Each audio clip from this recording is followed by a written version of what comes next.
What if I told you that one of the most brutal co-op and solo games out there is hiding inside a deck of cards? And what if I told you it was how to murder you with a lack of diamonds?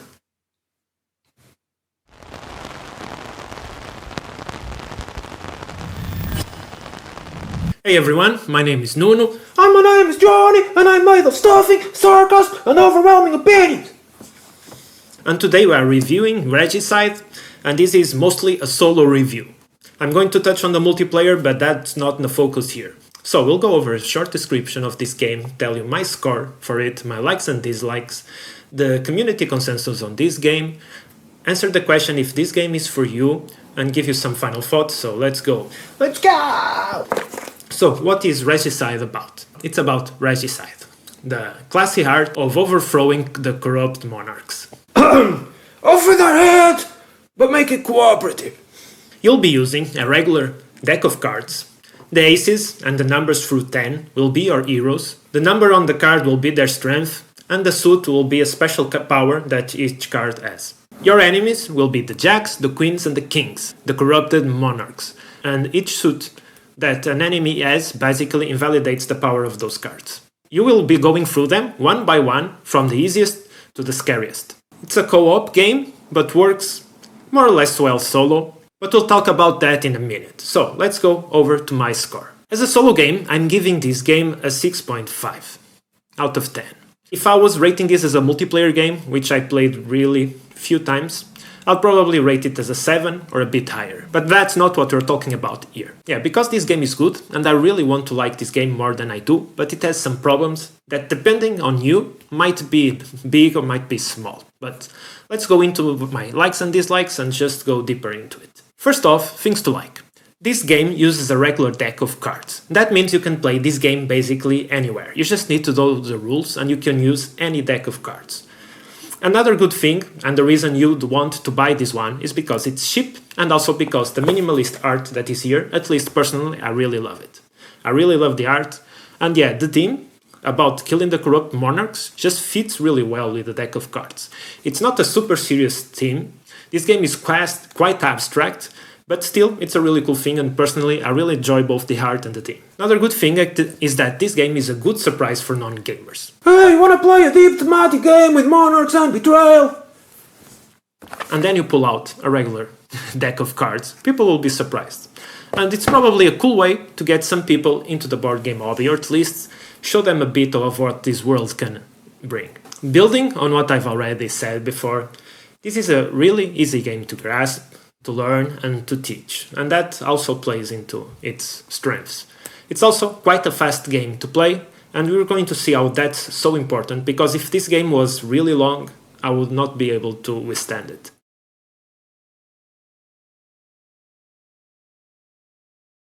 So let's start with the big issue. You have 4 suits and 4 abilities that you can bring up when you play those cards. But there's one ability especially that is essential to playing and to surviving, and that is the diamonds. The diamonds basically allow you to recover health, to recover cards, because this is a game where when you run out of cards, you lose. And you run out of cards by either playing them or by taking damage and discarding them. So, using those diamonds to recover is absolutely crucial. So, imagine you set up this game and you shuffle it and you get your starting deck of cards. And you get your starting end of cards. In solo mode, those are 8 cards that you get. And if in those 8 cards you didn't get any diamonds, that means you instantly lose. You don't lose instantly, you'll be able to fight one enemy or 2, but once your cards deplete, it's over. There's no way you can get cards again. So, having made a game that you can just lose by default when you start, doesn't feel that good. Also, at any point in the game, no matter the strategy that you do, if at any point you draw cards and you get no diamonds, you have lost the game. Unless that happens like in the last turn or when you're about to defeat the last king, that might work. But the thing is, this is a game that has a lot of interesting decisions, has a lot of cool stuff, but no matter how much you strategize, if you run out of diamonds, and yeah, you can try to mitigate that and you can try to spare them, but the truth is you can just not get diamonds. The cards are shuffled, and you might get them sparse throughout the game, or you might not get them. And if you don't get them, that's an instant loss. The game does provide you, at least in solo, with 2 chances to recover. You have kind of 2 lives that you can use, and when you use them, you get a new end of cards. But even using those lives, you can still just lose again. And those gestures, those lives that you get, they are the measure of your success. If you use none, you get a gold win. If you use 1, you get a silver win. If you use both, you get a bronze win. But the thing is, to get a gold win, or even a silver sometimes, it's mostly about luck. You have to play well, you have to strategize well, but you have to mostly be lucky enough that the diamonds are spread through the deck and you're not going to run out of them. Because sometimes it's just not possible for you to not use the ones that you have, and sometimes you will just not get diamonds in a lot of cards in a row. And that's basically it. And this really kills a game that would be amazing otherwise. You mean to tell me that this entire kingdom is held together by healing crystals? Worse, Johnny, it's randomly shuffled crystals. So this is kind of unforgivable. I'm not sure how much this was playtests or how much they looked into it. Maybe they thought this is such a quick game that people will just disregard that issue and then just start the game again. And that's the reason why I still enjoy this game and why I give it a 6.5. Because if this was a bigger game where you're really invested, knowing that at any point you're just going to have to end your run because of card luck that you have nothing to do with, there's no way to mitigate that 100%. Oh look, a queen of clubs!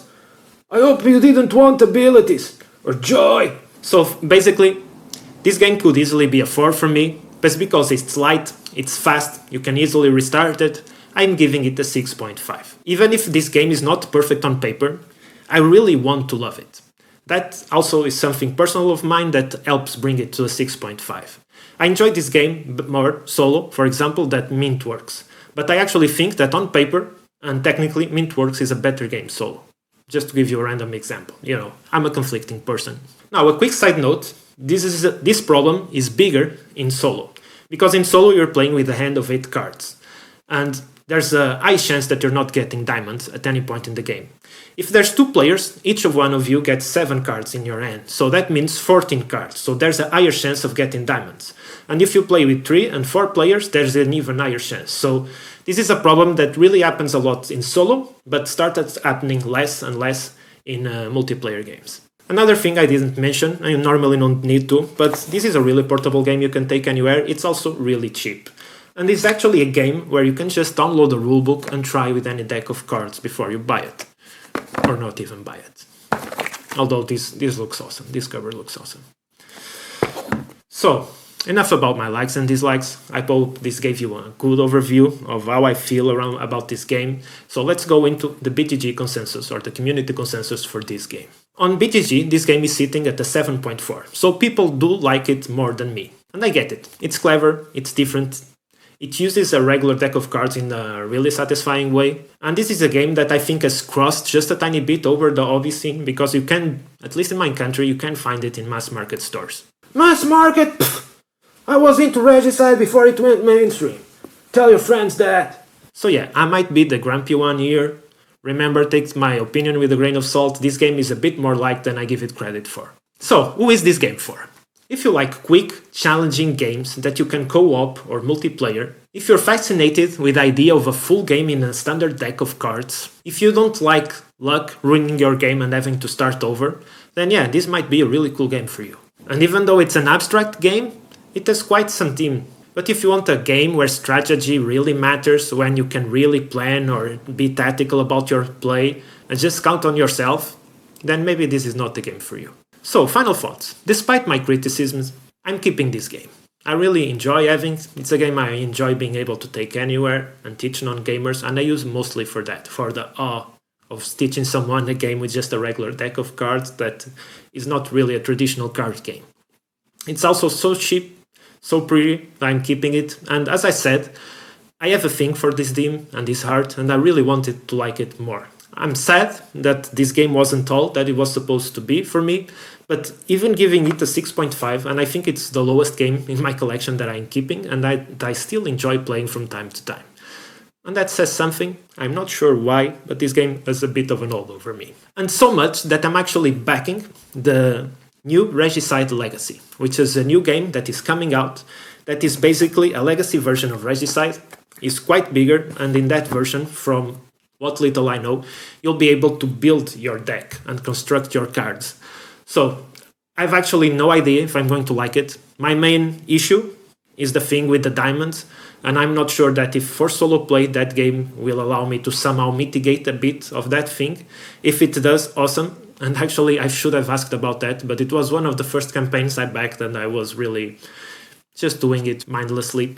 I should have asked that. But anyway, it's something I'm expecting, and once I get it and I play it, I'll review it for sure, and I really hope it solves this problem because I really enjoyed this game solo, and I would really like to enjoy it more if it didn't have that problem. So what do you think about Regicide? Have you played it solo? Have you played it multiplayer? Do you think the problem with the diamonds and the luck affects you or not? Let me know what you think in the comments below, and as always, play more games and stay awesome.